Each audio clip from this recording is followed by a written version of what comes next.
ભગવાનના ભક્તોને તો બધા જ આપણા દિવસો છે આનંદના જ હોય છે, કારણ કે આપણે ભગવાનના આશ્રિત છે. ભગવાનને હંમેશા આપણે યાદ કરીએ છીએ. ભગવાન આપણા પર પ્રસન્ન થાય એ માટે એમની ભક્તિ કરીએ, સેવા કરીએ છીએ, દર્શન કરીએ, સેવા પૂજા કરીએ છીએ.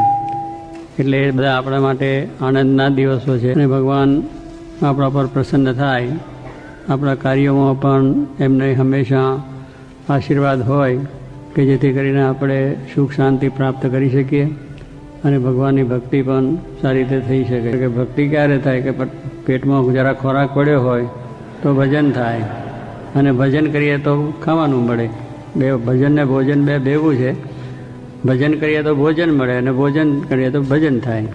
એટલે આપણે બે જ જોઈએ છે, કારણ કે આપણે ગ્રસ્તાશ્રમમાં છે એટલે સ્વાભાવિક જ આપણને આ ઈચ્છાઓ રહે જ, અને ભગવાન એ બધી પૂરી કરવા માટે આવ્યા છે.